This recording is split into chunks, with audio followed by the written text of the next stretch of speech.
Oh my gosh, I just had the most amazing retreat experience, but just as we were talking beforehand, I'm so brain dead and exhausted. As far as like the shine factor, you helped me to show up today. Because Uh, I would have totally canceled today and just said, you know what, I took everything off from life except for this thing. And so well, I'm thank glad you're here you for being because my partner in this. well, I'm glad you're here and I'm glad you had a rewarding weekend. If your brain is dead, that means you got a lot of new information. I'm so full. Yeah, I can't wait to Yeah. share with all of it once I get it all Yeah. out of it. Mapped out in your mind. Yes, exactly. I'm due for one of those type of leadership experiences as well. Oh, it's the So, best. yeah. So I'm Reanette Etzler, and I create, launch, and transform leaders. And I have been talking in my own series a little bit about the internal misogyny. I Mhm. just put a couple of videos out over the weekend on this, and we're going to talk about that a little bit Where today. can we see those videos? Where? Yes, where can we see those? If I so they're somebody on. wants to go and find you, how can they see those? Well, it's a great question. On Facebook and Instagram, and I am under CLT, the CLT HR coach. Okay. And Shannon, tell us a little bit about what you do as well.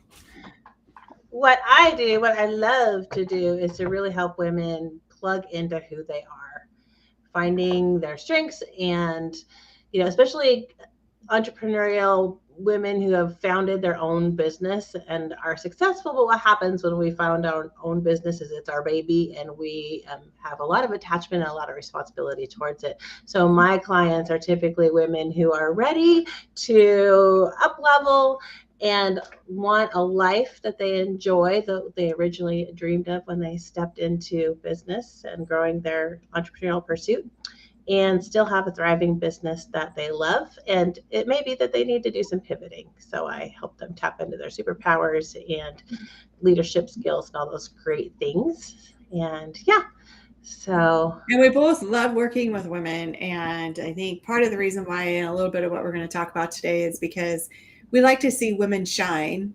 And which is why we have the shine factor. And that's what we call our little show here that we do every Monday at 12:30 East Pacific time. And because we want to see women shine and we want to see them flourish. And, there's a lot of ways that women move forward and we see, CEO, more and more CEO women, but there's a lot of things that we do to hold people back or hold women back. And we sometimes do it to ourselves and then sometimes we do it to others, right?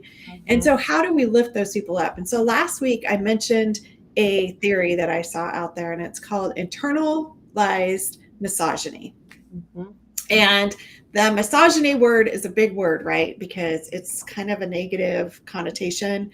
But, the more I think about it and the more research I have seen on it, it's a very alive and well thing that we do to each other. And women just sometimes do not treat each other wisely. And instead of becoming women that help each other shine, instead, we bring each other down, we criticize, we get jealous of, we think that they have all this or all that and whatever because of the way that someone looks, because of the success that they have. And we all start somewhere, right? And right. so when we look at internal misogyny, a couple of things that I wanted to talk, I think we should talk about today. And one is that we need to educate ourselves on what this is. Absolutely. Because, when I hear the word misogyny, I always put the masculine towards it, right? Yes. It's Yeah. the patriarchy. Oh, they're misogynistic, right? It's Yes. never about the women that we Yeah. might be misogynists.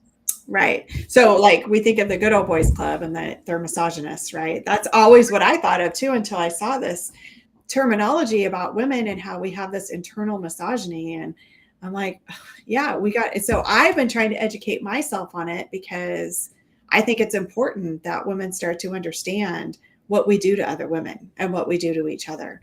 And then what that leads to, right? That also is part of our gender gap in the workplace. And so when we educate ourselves on, gender equality, We can look at the feminism piece, but I think, for me, I'm not necessarily a feminist. I just like to see women work together well. And the experiences that women have, and reading books and reading articles. And, if you're, when you watch this video, to our people that are out there that watch the videos, is really do some research on this, and read some books, and then some things that they can do themselves. And let's talk about these 3 points today. Is one, self-reflection. Are we taking time to self-reflect, and are we looking to see what we're doing to other women and the judgment that we're doing? And are we internalizing and also being misogynistic as women to other women? So an example of that could be, we see someone on TV, we see a woman on TV, and she's a full-figured, obese woman, and we think, gosh, she sure is heavy. I can't believe she's on TV. Right. Or somebody's wearing, like you think about Madonna or some icon and their wardrobes and what they're doing, and you compare them to, oh gosh, she's almost ageist, right? She's so old, she's too old to be behaving like that, right? Whereas we should be applauding her for continuing to be independent and, just be herself and not conform to anything. Right. And looking at the person inside, right, is look how successful Madonna's been. Look how many things that she's done for women in the music industry. I mean, and just for herself and the life that she's led for herself. And so, just kind of looking at those perspectives, and what are our thoughts or actions that we're putting into place, and judging others and reflecting on that, so that we're not judging. I was sharing with you before we got started that I've been watching Selling Sunset, and I just thought, I don't know if I can do another season of this, because, I'm not a huge reality TV person, but I got into Selling Sunset because I was like, I loved all the houses and stuff. And now it's become this just cat biting, backstabbing stuff between women. And as I'm sitting here studying, very beginning of it, and I'm like, oh, I could see this going really bad. Yeah. And I look at this and I think, gosh, this goes against everything that I'm trying to teach other people not to be, right? And so I really hope that in some way there's some self-reflection that goes on in shows like that, because we can't all be that way, and we should not be catty to each other like that. Right. So really having that time of self-reflection, and what are our thoughts and actions.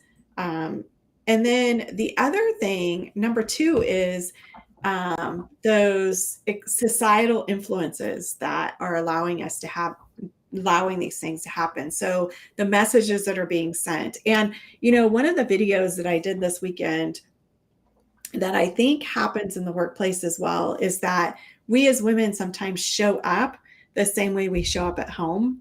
And then men also see women show up, and they're treating women like they should be not that they should be at home, but how they would treat their wife at home. Does that make sense? So it's like, men, you have to realize that a woman at work is different than the woman that you have at home. Does that make sense? Like, you can't, they're not your mother. Does that make sense? I don't know if I'm explaining that well enough, but it just might be a different context for me. So I think I need a more. Yeah. See, I think that sometimes, like, men have a perspective that women belong in a certain place. And so when they show up at work, they're thinking that's still what they're thinking about women, instead of this is a workplace and that's at home. How I treat someone at home is different than how I should treat somebody in the workplace. Right. And so, like, would you be fair at home? So just like those societal things that are putting us in these places in the workplace. And so, and then also women just portraying what those cultural norms should be like, women that think that women should be at home with their children versus out working, and those type of behaviors that societal influences are putting on women in the workplace. Right. So the TED Talk that I was watching about that actually came at it from both perspectives. And I wish I could remember the reference, but I watched so many different things this morning that I don't have this. But one of them was saying how women pit each other against each other because one norm thinks that women should be staying at home, and so the CEOs feel super guilty because of this patriarchal culture that we've come from, that we've advanced so much, but that we still have this internalized guilt that we should be home doing things. But then you've got the opposite of that, of the feminists who came up, and in the 1920s we needed those militant women Yeah. to be able to break free and evolve. But now it's come to the point where some of those women are like have created so much masculine energy themselves, trying to be equal and the same as men, rather than allowing us to be individually feminine. And so then they're attacking the women who are, or think less of the women who choose to stay home, Right. choose to embrace some of the feminine virtues and their own distinct femininity. And so it's really interesting thinking about it from the context of, I think originally, at least what I have always wanted to do is just to be myself and Yeah. allow other people to be themselves. And so it's not about being, overly masculine and having that be the norm, or being overly feminine and have that be the norm, right? And then battling each other because only one way can be Yeah. right? It's like, no, Right. we're at a place, we're the best point in history that women in first world countries have ever been able to be at. We are independent, we are educated, we are in control of the majority of the finances. We have more billion-dollar companies that we have created than men. It's amazing what women can do. Yeah. And do every day, but we do it in so many different ways. Yeah. And I can relate to we've over masculinized, or whatever you want to call it, to where we don't allow women, because it's not any different than a career, right? If I chose a career to stay at home with my children, or if I chose a career of being in human resources, or if I chose a career of being an engineer, or if I chose a career in being construction, or a pilot, or whatever it may be. It's Yeah. not any different. It's a career, right? Staying at home with your children is a career. It's not, it's a career choice. It's a family choice that somebody makes. And just because somebody chooses not to go the career path that you think that they should go down, women, we should not be judging each other for that. We should be embracing and, allowing someone to shine and say, oh, let me give you some tips, or, let me partner with you, or I give you, that's a great career to have, whatever it may be. Right. I was on the phone with my husband right before this and telling him what our topic was today. And he said, yeah, I've never really been able to understand. He works in a corporate environment, a highly corporate environment. And many of the women are really toxic to each other. And he says, I've never really been understood why women don't like each other. And I'm like, I know. And that's something that you and I have talked about from the beginning of this series, right? Is that we've been kind of trained from the playground, even, from being little, that their resources are scant, and that we, also that we all want to fit in rather than stand out. Mm-hmm. Part of our nature. Yeah. Or some of our natures, not everybody's, but right. And so that goes to my third topic too, or third thing that we need to do when we look at this is challenge our self-judgment, right? So the only person that can make a choice to change is ourselves, right? So we can share this information with others, and we can hope that they maybe embrace it and look at, oh, I'm going to challenge myself to not be so judgmental, and not judge other women based on their behavior or their success or their choices that they make, and not allow us to internalize those feelings. Instead, be like, oh my gosh, I'm so glad that she is successful. And if there's things that we want to do to be as successful as them in a different way, is be able to learn from their experiences, watch them to grow, watch them to develop. And whether it be over social media, where I read an article the other day that this girl was, trying to make herself on grow on social media. And so she looked at the women that she admired the most, and she's like, I studied the heck out of them and tried to do exactly what they were doing to make myself successful. And so, that was somebody that didn't get jealous of other people, but instead was like, I'm going to embrace what this woman is doing and do it myself. And so how can we really have to self-identify and challenge ourselves to not be so self-judgment. We have to check our self-judgment at the door. Right. Well, I experienced that this weekend. So I was at my business coach, marketing coaches retreat that we for the group that I'm in. We meet every week online, and so some of us had the opportunity to meet in person. Oh my gosh, I went to dinner on Wednesday night to this really awesome restaurant that in Anaheim that overlooked Disneyland. It was so cool. And it was this Basque restaurant. And I tell you, I felt intimidated to begin with. The three women that I went with are world travelers. They have highly, highly, highly successful businesses. And one of them is now pivoting to help women get financed, because what we all know is that in business it is it's nearly impossible for women to get financing. They just make it so much harder. And so she loves startups, and so she's looking to finance women in startups. And another woman is an oracle. And I didn't even really know what an oracle was, but she has this ability that she's always had, this gift that she's always had to kind of know things. Yeah. And so and then there was Dana, who is a business coach that we kind of do similar things, but she's been doing it for like, I don't know, 30 years. She's in the Oracle and Dana were both in Portland. And those of us who live in other outside of Portland can have some stereotypical thoughts even of what we think about women in Portland, right? Or not women, people in Portland, or Portland in general. It's really funny how you catch yourself going, oh, they're this. We label them. They're that, And so they were all three world travelers, Mexico and Spain and Paris, and Dana was born in France and grew up in New York, and lives in Portland and is getting ready to move to Mexico. I mean, it's just this retreat that I was at was filled with all kinds of really interesting people.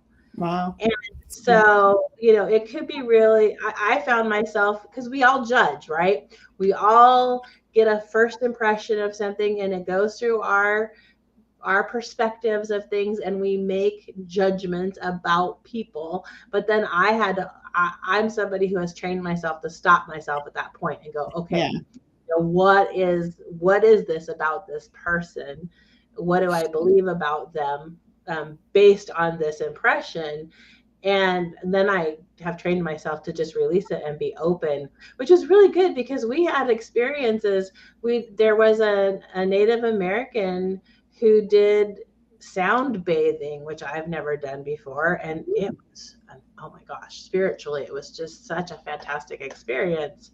But I could get really closed off in my own Christian, Protestant background and make some quick judgments about, sound bathing and, energy work. And, whatever. And what I love about Molly Mahoney is that she brings so many diverse people. She attracts so many diverse people that we had people from all ends of the spectrum, and it just, and then I'd go back to my room and think about who I had connected with and what I learned about them and what I learned from them and what I experienced over the whole experience. And it's, oh my gosh, it's so important that we get out of our bubbles. Yeah. That's what I mostly took away. It was just so refreshing to go be with other people who think other thoughts and experience the world in a different way, so that, and then me, instead of going back and judging, well, this is good and this is good and that's bad, and oh my gosh, I can't believe they do that, right? It was like, okay, what can I learn from this experience? What can I learn from these people? And when those things were popping up for me, sometimes it was like whack-a-mole, right? It's like, no. Yeah. Well, you went into it with an open mind, which I think is so important, right? So sometimes we go into things with that choice of being judgmental or, being judging. And you made the choice to go in with an open mind. And as soon as those thoughts came into your mind, you made the choice to shut them out and see the person for who they are and not for what our internal design is, right? Or processes that we've been, I don't know, like taught to think, or right. the And societal religion is the same around it. thing, right? We can get caught up in our denominationalism or caught up in our, whatever form of judgment that our culture in that container has taught us, and it can be really fear-based. And I was having a conversation about unconditional love, and that, Jesus, that's the thing that I'm striving to be, is more like Jesus. Give me Jesus's eyes. And when I recognize that there's something that's stopping me from perhaps being open to that person and loving them, and just allowing them to be them and not have it have any impact on me, is an important exercise. But boy, is it hard. And as Yeah. Christians, we can be so judgmental, especially here in the West. Yes, I Western agree. civilization. And oh Well, my I God. think the East Coast can be that way too. I think the I mean, Midwest maybe maybe not as not much. West Coast, East Coast, but American. So Oh, yeah. Western mindset. So you could be in the UK or whatever Western civilization, as opposed to Yeah. and not that Eastern civilization it isn't exactly the same, because people are people, right? Our brains are wired to keep us safe, and that means who's my tribe and who's with me and who could be against me or a scary, dangerous person. Mhm. So I think we all have to work around that, right? Um, Yeah. but yeah, I mean, because I was just like coming across some people that had some very different belief systems from me, and they were very much holding their value system, that anything that I might think would be Wrong. and wrong. And I had to recognize this is part of the division that we have going on in the world right now, is that we have become so divided in, oh, if you're like me and you think like me, then you're good, and if you're not like me and you don't think like me, then you're bad.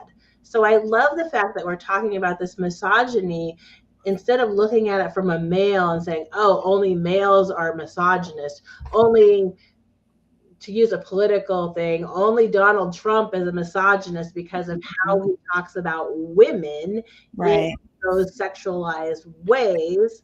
And he's not the only one, of course. But then you look at women who then are either judging other women or Mhm. reflecting back and judging the men, on their ways of being. It's no wonder we have a sexual identity crisis in our. I think women are worse with women than men are, though. I think sometimes we blame men for.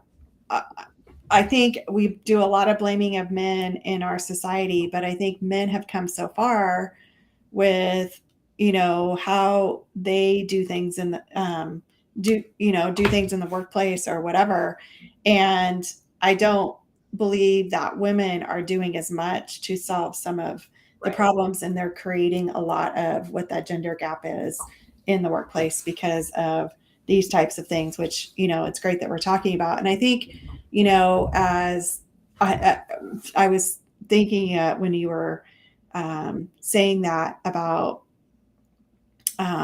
people getting hooked up on their beliefs and not wanting to come your way. I have a friend, and we've been best friends for 25 plus years. And I remember having this conversation about Christianity with her, and I was trying to push her, this was 20 years ago, to become a Christian. And she was into Buddhism. And she said to me, can't we just agree to disagree and do our own thing? Mhm. And I was like, yes, we can. And we've never talked about it again. I can freely talk about my religion. She can freely talk about hers. I don't judge her. I can pray for her. You Right. know, I can pray for her, that she be saved or whatever my perspective is. But after she said that to me, I just decided, yes, I would love people to believe what I believe. I would love people to I would love to know where some people are going at the end of their life, whatever it may be. But we can agree to disagree, and I can pray for you. You can pray for me if that's what you believe in, or whatever it might be. But if we quit allowing, and that's a belief about anything, right? It goes Right. back to like being at home and taking care of your husband or taking care of your children. I don't have children, so I don't relate to that. But it doesn't mean that I wouldn't have done it. And it doesn't mean that I'm going to judge somebody because they did or they didn't. That was their choice. We all have choice, and we make our choices based on the information that we have. And not everybody has that information. But the great thing is we can change. Like when That's we do right. new information, then we can transform our thoughts and our actions and make new decisions. And I think that's a hard thing for people sometimes when they see somebody in their life change and they don't allow that change to matter, I guess. Like they're still holding them to an old standard, Yeah. maybe because the change is scary, so the person has become something that their circle can't really relate to anymore, or That'd be a great topic for next week. that would be a really great topic for next. Yeah. Yeah. So I mean, So what would be your takeaways for somebody today? I think the best thing that we could do, I think, look up internal misogyny. Actually look it up. I watched a few different videos. I saw so many different perspectives, and it was really funny because, of course, people, especially when you're writing an article, are coming from a bias. And so I saw several different kinds of explanations. But I would look at it and then say, where am I on that, in that place? Where am I judging someone, thinking they're either not the kind of femininity that I think should happen, or that they're too masculine or not masculine enough, right? Because Right. it's if you understand the concept and the term, then you'll be able to apply it to your life. It's like when Reanette said, "Oh, we're going to talk about internal misogyny," and I was like, "Oh my gosh, my brain won't even connect to that this morning, so I need to go look that up because I knew we had already talked about it." But yeah, I was, ooh, that's a big term. I don't even know. My brain can't even wrap around it. So Yeah. somebody like me who needed to go look it up, it's okay that you didn't recognize that term. And when you look it up, you find out, oh, it's women hating on each other, or Yeah. you know, I think it's a great term for us to know and talk more about because sure, because we I can't mean, change I didn't it. know about it until last week when I was looking up something for something that I was doing and I saw it and I was like, wow, this is a whole new concept. And, it goes along with what I'm talking about. And what I talk a lot about in my leadership stuff is how do we close that gender gap and how do we bring men and women together in the workplace? And, I'm more workplace specific because I want to see the workplace be more functional. And I've been stuck in the position of, women hating me just for no reason and not even knowing who I am. And now I'm like, I see why. Yeah. Yes, because So, we don't fit the mold, or we don't. Yeah, especially women who I think are independent and we're bold and we're driven. We can one be judgmental about those women who aren't, mhm. even though we're a minority in the overall population, or we're being judged by by the other women on the other side and feeling unliked, feeling unwanted, unsupported, and those kinds of Yeah. things. And so, Yeah. like, to your aha, saying, wow, now I'm understanding this, so now I can speak to it, or Mhm. um, react to it in a better, more informed way when I'm Yeah. understanding that there's some education that needs to happen with these other women. Yes. Yeah. Definitely. And so if you are listening to the replay, because I don't see any viewers on today, would love to know your thoughts about what we've been talking about, or if you have something you want to add, because the comments will show up to us and Reanette and I can come back in and address them. We could add it to our conversation next week, whatever, but we would love to interact with people who are watching and know what you think. And all right. Well, it was great talking to you, everybody, today, and we will see you next week, Monday at 12:30 Pacific time. You know what? Next Monday is Memorial. Oh, it is Memorial Day, so following week. Okay. The following week. Yep. Happy Memorial Day, everybody. Yes. Have a great week. Beginning of summer. Woohoo! Woo! All right. All right. Have a great one.